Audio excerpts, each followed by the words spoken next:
రాహుల్ గాంధీ దేశానికి ప్రధానమంత్రి కాలేదు, నేను రాసిస్తా అంటుండు. నువ్వు అప్పుడే ఇంత పెద్ద నువ్వు ఎప్పుడైనావురా బాబు? నాకు అర్థం కాదు. మీ పార్టీ మరి ఈ రాష్ట్రంలో పోటీ చేసింది, కానీ ప్రజలు తీర్పు ఎవరికి ఇచ్చిండ్రు? కాంగ్రెస్ పార్టీకి ఇచ్చారు. నువ్వు ఇవాళ కేంద్ర మంత్రి అయ్యి కేవలం స్టేట్మెంట్లకే లిమిట్ అని ఇది నేను అడుగుతున్నా. ప్రధానమంత్రి రాహుల్ గాంధీ ప్రజలు ఓట్లేస్తే తప్పనిసరిగా ఆయన గెలుస్తాడు. ఒకసారి ఓడిపోతాం, ఒకసారి గెలుస్తాం. ఇది ప్రజల తీర్పు. ప్రజల తీర్పు లేకుండా ఈయన చెప్తుండు వచ్చే ఎన్నిక ఎప్పుడు కూడా జీవితంలో రాహుల్ గాంధీ దేశ ప్రధానమంత్రి కాలేడు అని ఈయన సర్టిఫికెట్ ఇస్తున్నాడు. మరి నీవు సికింద్రాబాద్ నుంచి పోటీ చేసినావు కదరా బాబు, నీకు ప్రజల అవకాశం ఇచ్చారు కదా. కానీ రాష్ట్రంలో జరుగుతున్నటువంటి అభివృద్ధి కేంద్రంలో నీ డ్యూటీ కాదా?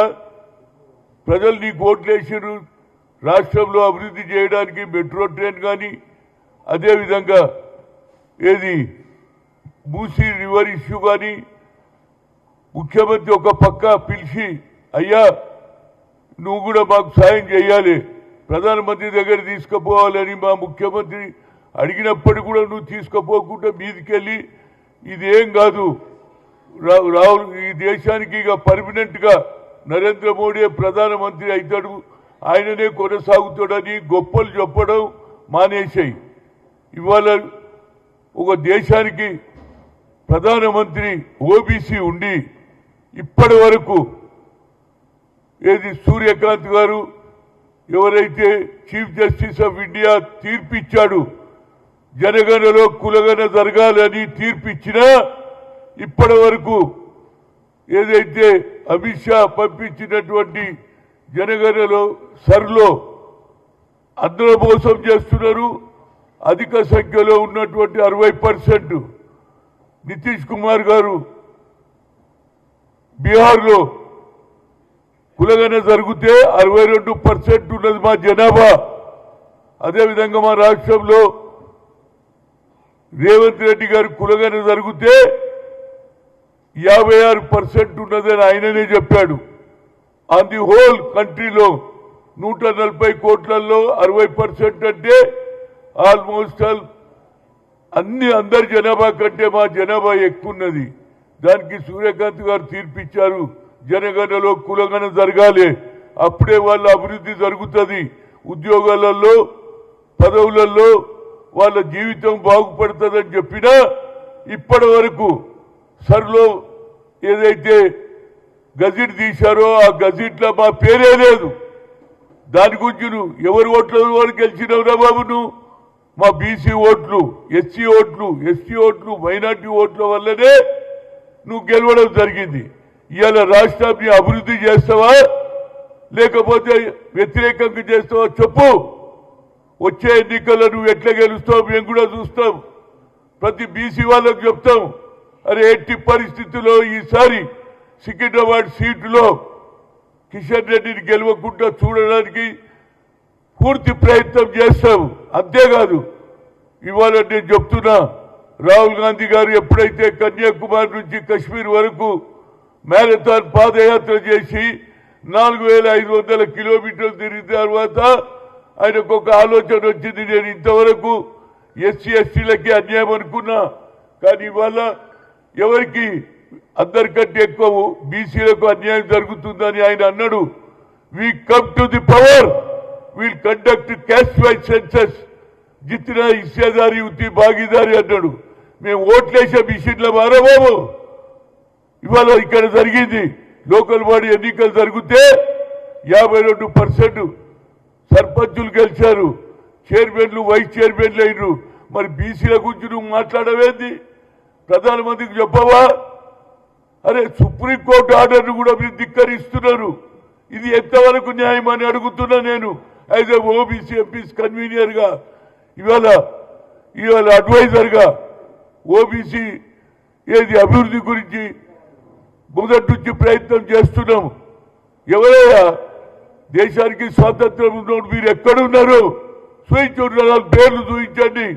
ఆ కుటుంబం దేశ స్వాతంత్ర్యం జైల్లోకి పోయినరు, కోట్ల రూపాయలు ఖర్చు చేశారు పేద ప్రజల గురించి, భూ సంస్కరణ అమలు చేశారు, దున్నేవాడికే భూమి ఇచ్చింది ఇందిరాగాంధీ కుమారు.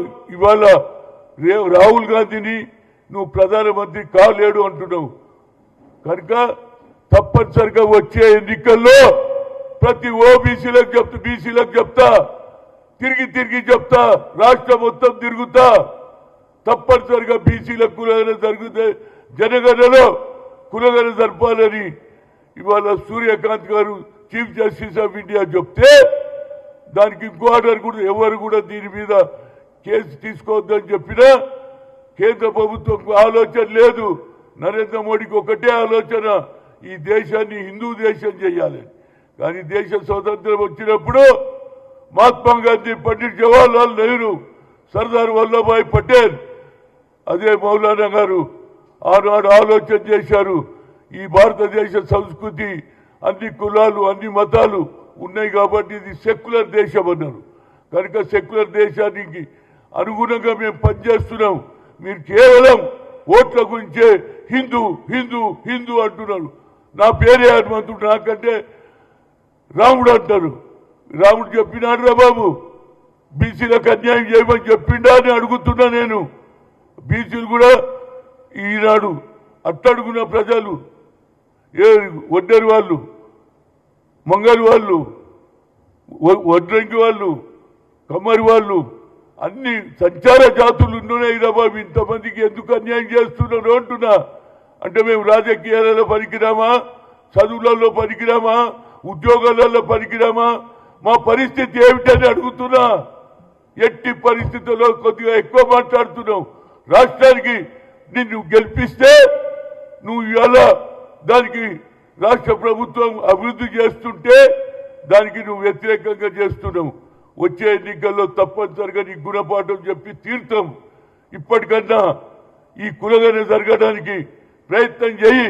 ఎందుకంటే సరే అని పెట్టి ఉన్న ఓట్లు తీసే కార్యక్రమాలు ఉన్నారు కానీ మా సంఖ్య అవసరం లేదా? మా ఓట్లే కావాలన్నా మేము ఓట్లు వేసే విషయంలో మానే అడుగుతున్నాం, మా రైతు గురించి అడుగుతున్నాం. కనుక తప్పనిసరిగా రాష్ట్రానికి అభివృద్ధి చేసే పనిలో రేవంత్ రెడ్డి ఉంటే దానికి అడ్డం పడుతున్నాం, దానికి ఏదేదో మాట్లాడుతున్నాను. ఆఖరికి రాహుల్ గాంధీ దేశానికి ప్రధానమంత్రి కాడు కాడు కాడు అంటున్నావు. ఎవరిచ్చినా నీకు ఈ జ్యోతిష్యం? కేవలం మాట్లాడడమేనా? అభివృద్ధి గురించి ఎందుకు మాట్లాడవు? మేము ఆనాడు ఎప్పుడైతే కులగన జరిగి నరేంద్ర మోడీని కలిపిమంటే అప్పుడు కలిపియలే. సాక్షాత్తు ముఖ్యమంత్రి గారు వచ్చి ఢిల్లీలో Jantar Mantar as a chief minister ఈ సెట్ పొద్దుటి నుంచి సాయంత్రం వరకు కూర్చుంటే కూడా నీకు కనికరం లేదు. అంటే బీసీ ఓట్లు అవసరం లేదా? కేవలం అగ్ర కులాల ఓట్లు ఎన్ని ఉన్నాయి మీకు చెప్పు.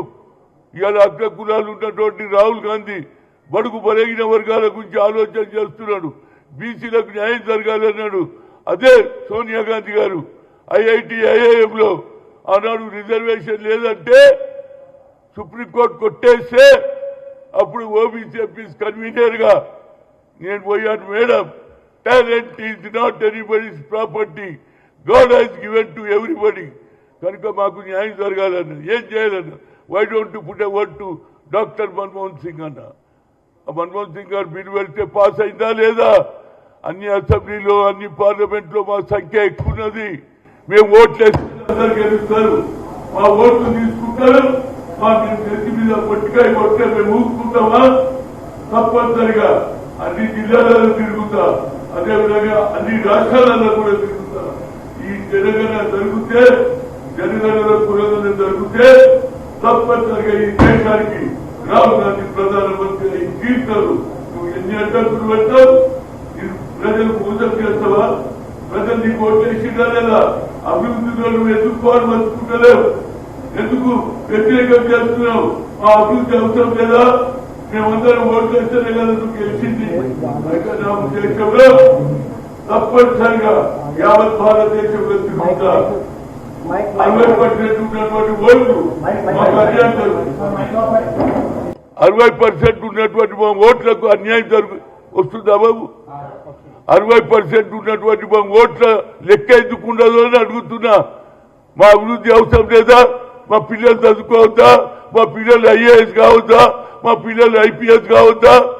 అదేవిధంగా రాజ్యాధికారంలో మా షేర్ కూడా ఉండాలి. మొన్న జరిగినటువంటి లోకల్ బాడీలో బీసీలు 52% గెలిచారు, సర్పంచులు అయింది. అదేవిధంగా చైర్మన్, వైస్ చైర్మన్ అయింది. మా సంఖ్యను మీరు అండర్ ఎస్టిమేట్ చేస్తున్నారు.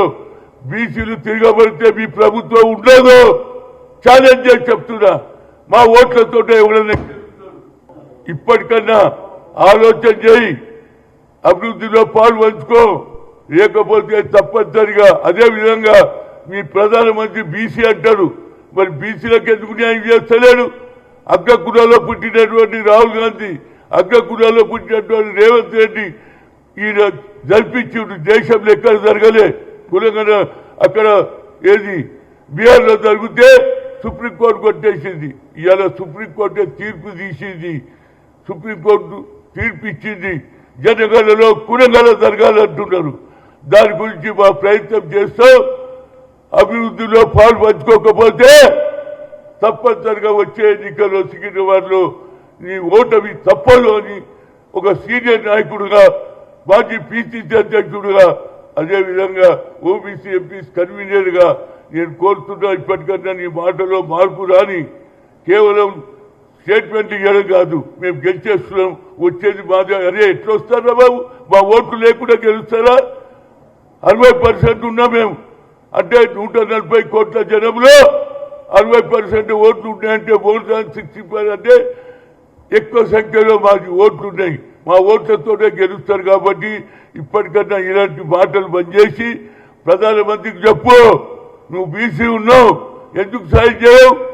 ఓట్లు తీసుకునే ఇంకా దానికంటే నైరును క్రాస్ చేశాడని రోజు టీవీలలో చెప్పించుకుంటున్నారు. ఇంత చెప్పే వరగాడు ఎవరు లేడంటున్నాడు. బీసీలకు ఏం చేసినావురా బాబు? నువ్వు ఏ బీసీకి న్యాయం చేసినావు చెప్పు. నువ్వు వచ్చిన ఈ మూడు సంవత్సరాలు 2-3 సార్లు వచ్చినావు. బీసీల గురించి ఎప్పుడైనా న్యాయం చేసినావా? నేను 3 సార్లు కలిసినా. మాకు ఒక సెపరేట్ మినిస్ట్రీ ఇవ్వన్నా, మా బడ్జెట్ పెంచమన్నా, అది చేయలే. కులగన జరుగుతుంటే చేస్తా అన్నాడు రాజ్నాథ్ సింగ్, హోమ్ మినిస్టర్. ఇప్పటి వరకు ఇప్పుడు జరుగుతుంది, జనగణ జరుగుతుంది, కులగన పెట్టారట. ఏం న్యాయం అండి ఇది? న్యాయమేనా? మా ఓట్లు అవసరం లేదా? ఆ కాలం పెడితే అయిపోతుండే కదా. మీరు ఎస్సీల కాలం పెట్టిండ్రు, మాకు సంతోషం. ఎందుకంటే వాళ్ళు తరతరాల నుంచి అనగదొక్కబడుతున్నారు. బావుల దగ్గర రానియలే, గుడ్ల దగ్గర రానియలే.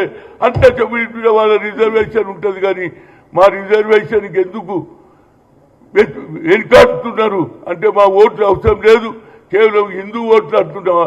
హిందువులలో కూడా బీసీలు ఉన్నారు, నువ్వు అది మర్చిపోతున్నావు. బీసీలను మేము రెచ్చగొడితే ఇవాళ నిన్న జరిగింది ఏది 100 రోజులది, పట్కార్ రోజులది. అక్కడ కూడా న్యాయం. పిల్లలు కూడా మా వాళ్ళు ఫస్ట్ క్లాస్లో పాస్ అవుతున్నారు. చదువు వచ్చింది మాకు. మహాత్మా జ్యోతిరావు పూలే 18th సెంచరీలో చెప్పాడు, చదువుకుంటేనే భవిష్యత్తు అన్నాడు. ఆ చదువు ఇవాళ అందరికి వచ్చింది. అందువల్లనే బాబాసాహెబ్ అంబేద్కర్ చదువుకొని బ్యారిస్టర్ అయి ఈ దేశానికి రాజ్యాంగం రాసిండు. ఆ రాజ్యాంగాన్ని కూడా తుంగలో తొక్కుతున్నారు. తప్పనిసరిగా కిషన్ రెడ్డి గారు, అభివృద్ధిలో నువ్వు పాలు పంచుకోకుంటే వచ్చే ఎన్నికల్లో నీ ఓటమి తప్పదు తప్పదు తప్పదు అని చెప్తున్నా. ఇలాంటి భాష ఏదో రాహుల్ గాంధీ గారు రాసిస్తారట. ఆయన ఏది ఒక్కేస్తారమ్మా. అరే బాబు, ఓట్లు వేసేటోళ్ళు ప్రజలు అయినా నువ్వు కాదు, నిన్ను కూడా ఓట్లు వేస్తేనే గెలిచినావు. కానీ ఆ ఓటర్లకు అన్యాయం చేస్తున్నావు. ఇప్పటికన్నా నీ మాటలో నీ ఆలోచనలో మార్పు రావాలి. నరేంద్ర మోడీకి చెప్పి కులంగానే కూడా బీసీలను కూడా ఏది సరిగా బీసీలను కూడా ఇంక్లూడ్ చేయాలి. సుప్రీంకోర్టు చెప్పిన ఆర్డర్ను కూడా నువ్వు వ్యతిరేకం చేస్తున్నావు. ఇది కంటెంప్ట్ ఆఫ్ కోర్ట్ అవుతుంది. కానీ మేము అలా చేయదలుచుకోలేదు. జ్యుడిషియరీ అంటే ఒక వాల్యూ ఉన్నది. జ్యుడిషియరీ అంటే అందరికీ వాల్యూ ఉన్నది. జ్యుడిషియరీకి కూడా అవమానం చేస్తున్న ఈ ప్రభుత్వానికి తప్పనిసరిగా వచ్చే ఎన్నికల్లో బుద్ధి చెప్తాం. ఈ దేశానికి ప్రధానమంత్రి రాహుల్ గాంధీ అయ్యే వరకు నా పోరాటం కొనసాగుతుంది.